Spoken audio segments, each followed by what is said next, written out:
Did Michigan just figure out USC's Achilles heel? We're going to find out.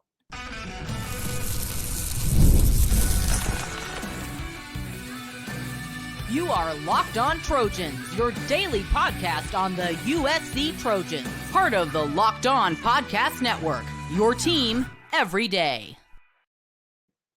Fight on, everyone. I'm your host, Mark Culkin, and thank you for making Locked On USC part of the Locked On Network your first listen every day. Whether you're watching this show on YouTube, wherever you want to download your podcast, the show's always going to be free, and you know I'm always going to appreciate your support. Now through September 22nd. Yeah, you guys, FanDuel, check this deal out. Now through September 22nd, all FanDuel customers, you're going to bet $5 and you're going to get a 3-week free trial of NFL Sunday Ticket from YouTube and YouTube TV. Visit FanDuel.com and you can get started today. So I don't know how many of you are familiar with the Trojan War. There was a character called Achilles, and he was considered unbeatable, or so everyone thought. Regardless of USC's head coach and whoever has been their defensive coordinator throughout the years, what has always been USC's biggest challenge over the years on defense? Every single time it happens. Yeah. Pete Carroll had Ed Orgeron. Didn't matter. Texas had Vince Young. Over the years, you've seen teams like Utah with a mobile quarterback. We know Oregon. Notre Dame had Tony Rice. Tackle him, someone, please. Too many mobile quarterbacks over the years to count. I mean, for whatever reason, I don't care how good a defense USC puts out on the field. You put a mobile running quarterback back there, and they can't get it figured out. More times than not, USC struggle. Most teams struggle, but it seems like that's always been USC's Achilles heel, accounting for a mobile quarterback. Well, on Monday, Michigan announced they're making a change at quarterback. Yep. We thought that was going to be happening anyways. They're going to go with 30-year player Alex Orji, backup. He's taken over for Davis Warren. Michigan head coach Sharon Moore announced Monday that quarterback Alex Orji will get the start for the Wolverines against the USC Trojans. He replaces Davis Warren, a former walk-on. Quote, Alex will start on Saturday. We're excited for him. He's been in there chomping at the bit, so we'll move on from there. Here's the thing, though. Alex has been chomping on the bit since last year. He was backing up J.J. McCarthy, who, by the way, just kind of want to throw this in. J.J. McCarthy, he's backing up former USC starting Trojan quarterback Sam Darnold up there in Minnesota. You might have saw Sam had a 97-yard touchdown pass in their win Sunday. Now, the reason why Alex Orji was the backup last year and why he started the season the backup this year, number one, J.J. McCarthy was Michigan's starting quarterback in 2023. And there's questions about Alex's arm, his ability to throw passes consistently downfield to a wide open wide receiver. Makes a difference. He's not untalented. He was a 3-4 star, depending on which recruiting service you like to follow. He's a dual threat quarterback, and it's because of that running ability that makes him dangerous. And here's what also makes him dangerous. He's 6'3", 235 pounds. So great size, but his accuracy, as I mentioned, it's questionable. But I think that's something that USC's defensive coordinator, Dan Lynn, could use to his advantage and kind of exploit. So far in his 3 years at Michigan, Alex he's completed a total of 4 passes. Just 4 in 3 years. 2 of those came last week against Arkansas State. Ironically, those were touchdown passes. They weren't of any type of great distance. I think one was for 5 yards. One was a 1-yarder, and the guy, scampered into the end zone on his own. Again, these were like extended handoffs as far as the touchdown throws were concerned. What I thought was really interesting was Michigan's head coach letting everybody know at the beginning of the week, yep, we're making the change. I know for a fact, Coach Riley, his cards are like, yeah, guess what I'm doing? He keeps his cards very close to the vest. So if you think Coach Riley's making that type of announcement on a Monday or a Tuesday, the week of the game, never, ever not happen. Not unless it was obvious because the previous starting quarterback can't play due to injury. That's not the case here. Coach Moore needs to make a change because they're impotent when it comes to the passing game. They have more interceptions as a team than they do touchdown passes. It's a wrong ratio. 4 touchdown passes, 6 INTs through 3 games. That sucks. So Coach Moore was asked if the offense is going to look similar to the way, they're running it with Davis Warren. He said, quote, "We have a plan in place for Alex and ready to put it on display. I guess you'll have to see." Now that sounds more like Lincoln Riley. I hate running quarterbacks, all right? For good reason. Hate them. I've just watched USC with really good teams turn into silly putty on defense when they're faced with a mobile quarterback. I don't know why. It just happens. I mentioned Orgy's size, 6'3", 235 pounds. And because he's not a really good passer, or at least to date, right now that's a running back playing quarterback. Should we fear that? I mean, should we fear a running back imitating playing a quarterback? A little bit, because he has the ability to throw the ball. He just doesn't have the ability to do it consistently. And I don't know if that's going to suddenly change, in 1 week's time. Again, there's a reason he was the backup this year. You would think he would have been in line to be the starter. That wasn't the case. So as long as USC's defense doesn't slide back into that Alex Grinch mode, forgetting how to tackle in the open field, I think they're going to be okay. Through 2 games, I've seen enough that this is a different defense. I don't have to worry about those types of breakdowns. Will it be a mistake? Sure, it happens. But as long as they stay disciplined, I'm talking about USC's defense, and they recognize that, hey, they're going to see a lot of the run game. It's going to be run, play action. I would imagine they're going to try and take some deep shots. I would imagine you're going to see some trickeration, trying to confuse USC's defense, get their eyes moving in different directions. Michigan's offensive line this year, it's not nearly as good as it was last year. What happens when you have a bunch of guys go to the NFL?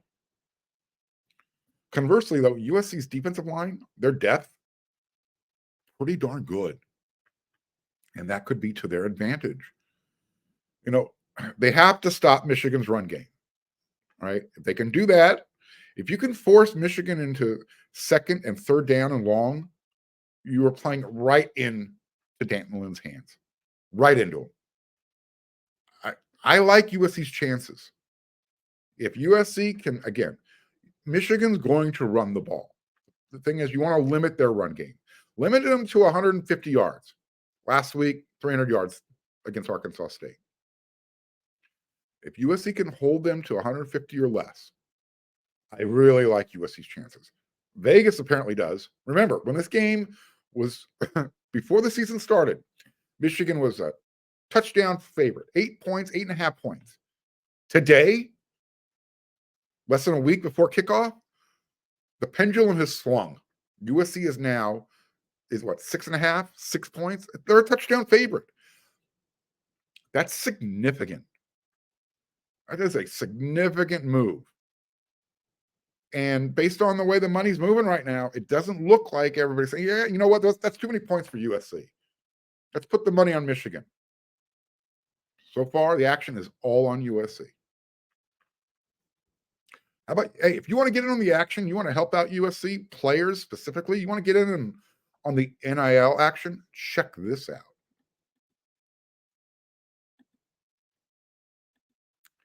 Hey, USC fans, have you heard about ROY? It stands for Return on You, and it's a new platform that lets you, the fans, get involved in NIL like never before by making contributions directly to your favorite athletes. By supporting players directly, you can help shape rosters, retain talent, and keep your favorite athletes out of the transfer portal. As you all know, NIL has changed the game for the athletes. Roy changes the NIL game for the fans. When you join Roy, you'll get exclusive content access. When fans contribute to a successful campaign, they receive access to exclusive content from the athlete themselves, such as their announcement decision. So if you want to contribute to a high school player's announcement, boom, you'll be one of the first to know. As well as, check this out, behind the scenes footage and other personal reflections, all of which are available only to the fans who supported the athlete. There's no risk with your contributions. Fans' contributions are securely held and are only, again, I repeat, only distributed if the athlete makes the decision that aligns with the fan's support. If not, the money is returned right back to you, the fan. Engage with the athletes on their NIL journey by using Roy. Fans not only support athletes financially, but also help become part of their name, image, and likeness journey, helping them succeed both on and off the field. Download Roy for iOS or Android and enter my referral code Locked On, and you'll be automatically entered into the sweepstakes where you can win $5,000 cash. So this is what you have to do. Visit joinroy.com for additional details. That's joinroy.com. No purchase is necessary. Void where prohibited. Get the Roy app for iOS and Android and start making an impact on your favorite team. Get off the sidelines and support the players. Change the game with Roy.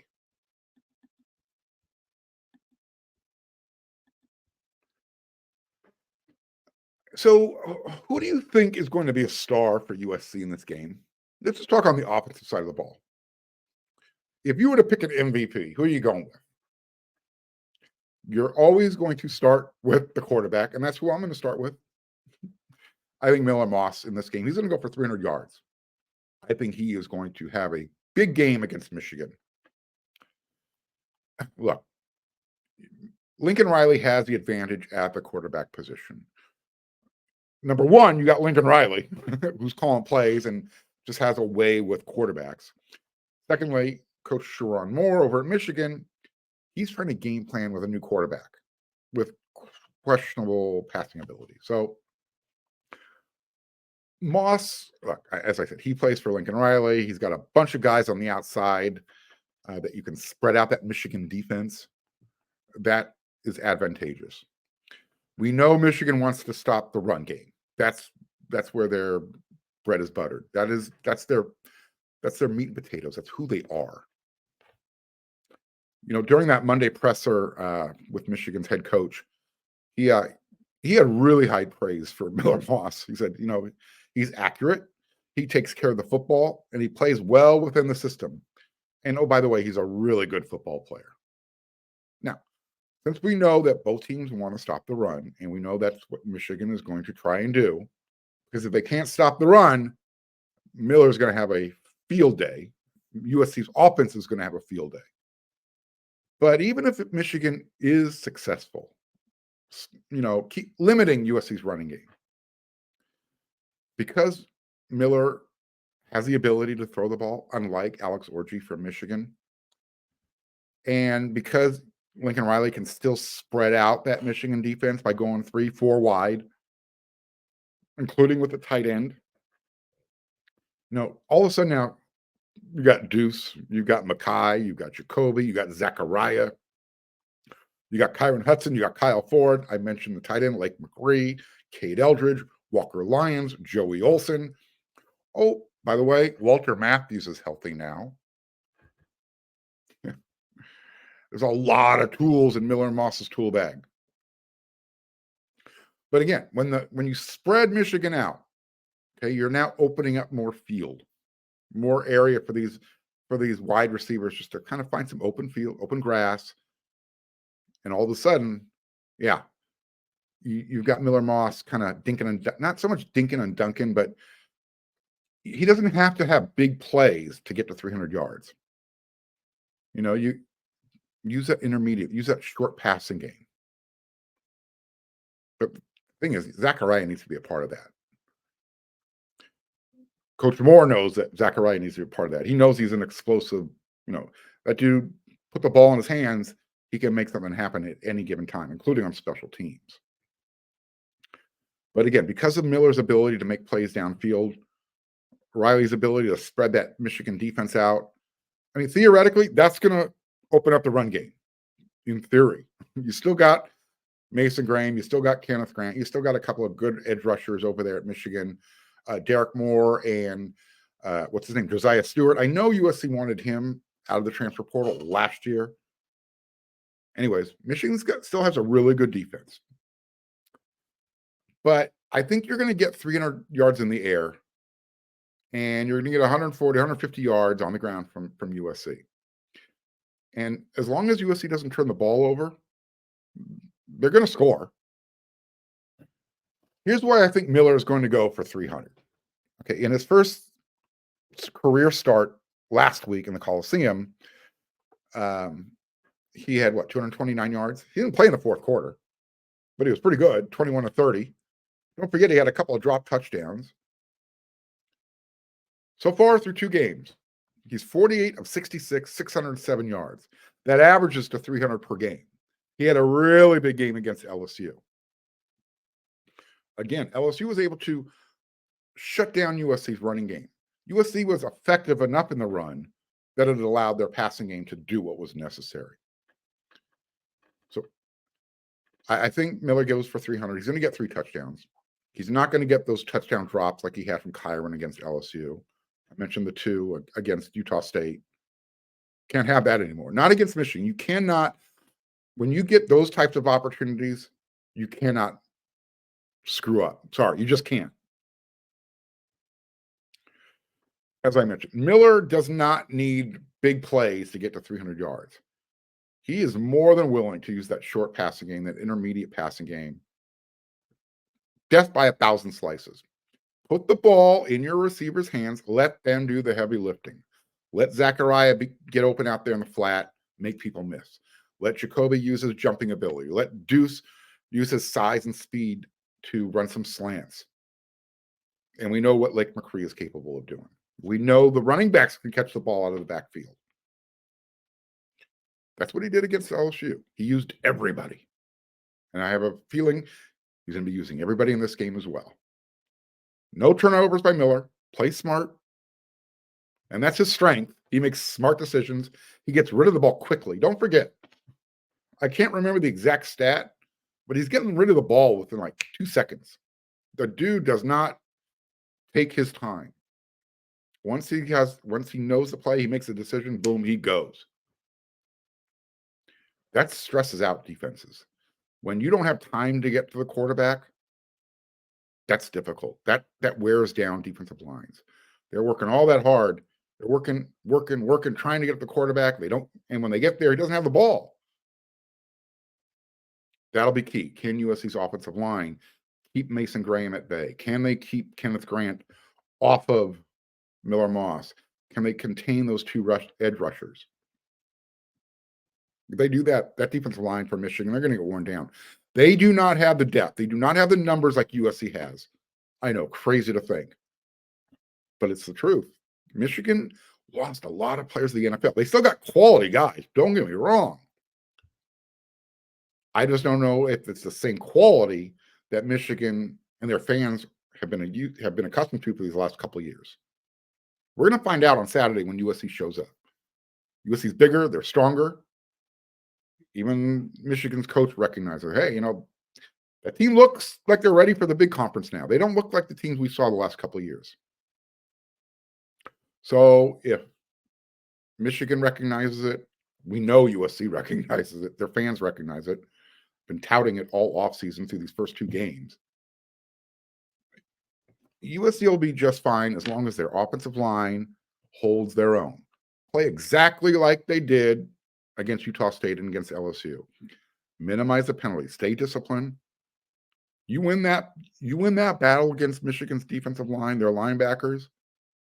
I cannot wait to do the post-game show. I cannot wait. We'll see. I mean, it all sounds good. Talking about it's easy. USC in the Big House for the first time since 1958. None of these guys were there. It's a new challenge. But USC's already faced one big challenge on the road, sort of neutral field, LSU, Las Vegas. It was loud there. So it had that road game environment. This will be a little bit different. There'll be 2 times the amount of LSU fans in Ann Arbor. So we'll see what happens. I think USC will be okay. Again, if Miller controls the action using his tools on the outside, the running game works as much as it needs to, then by the time that you're into the third quarter, fourth quarter, Miller Moss can just go killer Miller, because that Michigan defense, they're going to be worn down. If they're constantly chasing after 5-10-yard pass patterns, again, I like what USC will be able to do in this game. Saw what Texas was able to do. They were on the plus side running the ball. I think they outrushed Michigan by 63 yards. They also I think won the turnover battle. They were +3 on that side. I'm going to talk more about that in the next segment. Coach Riley, he was on the Trojans Live Radio Show Monday, and I got some of his quotes as well. So we're going to talk about that next.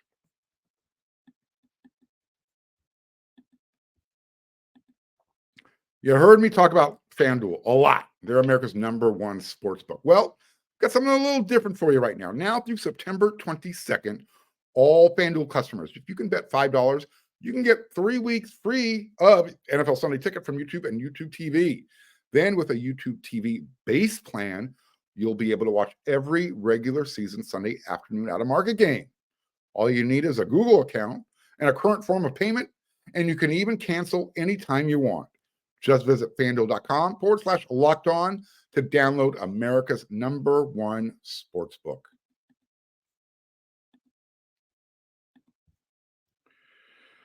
So Lincoln Riley, he was on Trojans Live, the radio show they do every Monday with Jordan Moore and Sean Cody, Cody Kessler, Keely Orr. Those are the people who typically are on the show talking to Coach Riley, any of the USC coaches, players, whoever they want to feature that week. Let me give you a few quotes from Coach Riley from this week's show. He was asked in general about the Michigan team. Of course, right? USC's next opponent. Quote, make no mistake about it. This is still a very, very good team. He didn't use very 3 times. Maybe they're not that good. I'm kidding. Anybody that thinks they're not is crazy. I was making a joke, Coach. I'm with you. Michigan is still a good team. They're just not as good as last year's team. He continued, this is without a doubt one of the best defenses in the country. They have NFL personnel on both sides of the ball, all over the place, a really good coaching staff, crazy experience. I mean, this is a great team that'll be a big challenge, end quote. One thing everybody needs to know about Coach Riley, if you don't already know, he will hyperbolize his opponent to the nth degree until after the game is over. He will say everybody's a good team. Utah State was a great team before USC played them.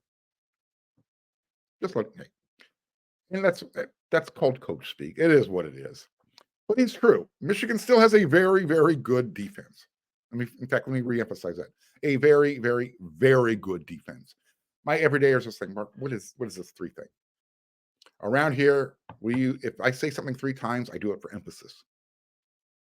And if you want to be an everyday listener, viewer, it's easy, it's quick, it's free. If you're watching on YouTube, hit that subscribe button, smash that thumbs up, click that bell notification button. All 3 of those, monumental help to the show. Thank you.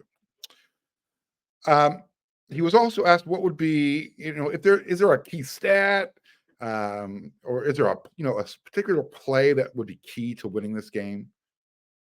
He's like, quote, I don't know that it's anything magical. I mean, things typically in road football, this is what you need to do. If you do these things well, you're going to win. You've got to do well in the turnover department. You always point to that. I think a lot of times in these games, teams that are able to run the football and teams that are able to control the run, that's the recipe for a pretty good football all the time, especially when you're playing a really good opponent. So there's obviously going to be a lot of other key things that we'll need to do well, but you need to put those things up there pretty high on the list. So obviously, don't make mistakes is what Coach Riley was talking about right there. I mentioned in the previous segment, Texas followed that formula, and they left Michigan with a relatively easy win. Coach Riley will say the game was closer than the actual score. I'm going to disagree. I watched that game. Texas was leading 24-3 before Texas had to punt for the first time, and that didn't happen until the second half. So maybe to the trained eyes, the game was closer. And I know what Coach Riley was talking about. Key play here, key play there for Michigan. Maybe the game looks different. They didn't make those key plays, so you can't play the what-if game. Now, if USC has similar numbers, they lead. Again, if they can win the rushing battle, I feel really good. They win the turnover battle, I feel great. I mean, that's going to virtually guarantee a win for the Trojans. I can't see them leaving Ann Arbor if they're not winning the rushing game and winning the turnover battle. Something really strange and freaky would have to happen. He was also asked about, playing on the road. I talked about USC. Already kind of had that road game environment, playing LSU in Las Vegas. I think the crowd was pretty evenly split, but LSU, they made some noise. Their fans, when they're lubed up, they know how to party. They know how to make some noise, and they did their part in Las Vegas. So, as I said, the big house, 100,000+, you're going to have twice as many. So what, 65,000 in Vegas? You'll have 107,000 in Ann Arbor. It's a lot of fans. The key for USC, do what Texas did. Get up early, take the crowd out of the game. Coach Riley understands that you can't ignore this type of environment. I don't think you can ignore it. It's a big game. I mean, it is for a lot of reasons. I don't think there's any harm in acknowledging that now you know what it takes to go play well. And I think he's referring to that game in Las Vegas. And that it's going to take the same recipe that it takes to play well in any game, like you will in this one. And so we've got to be able to lock in and go execute. One of these days, I'm going to fill in the words for the ones that Coach Riley leaves out when he's talking. That mule shoe, we got to get him talking a little more straight and forward, filling in those gaps in those sentences, because when you're quoting him verbatim, it's difficult. I apologize, fans. Anyways, as I mentioned, if USC follows the same game plan that Texas used, USC is going to be okay. Control the line of scrimmage, force Michigan to throw the ball. They've shown they're susceptible to throwing the interception. The key for USC, big key, you got to stop that running game. Kalel Mullings, big running back, strong. Last week, I think, he had 150 yards. Donovan Edwards, the other guy, he's a threat to catch the ball as well out of the backfield. He can break tackles. USC's they've got to be strong at the point of tackle, right there at the point of impact. You can't allow these guys to gain yards after first contact. That's going to be the key. Texas was able to limit Michigan's ability to get extra yards after point of contact. USC does that, we'll be just okay. We'll be more than okay, I should say. I'll be okay, and I'll be back with another episode of Locked on USC tomorrow. I'll have more information for you. I might even have some recruiting news. Don't forget, we're a day away when you're watching this episode of Locked on USC. Jerome Miles is scheduled to make his announcement on the 18th. So, until that next episode, everyone, you know what to do.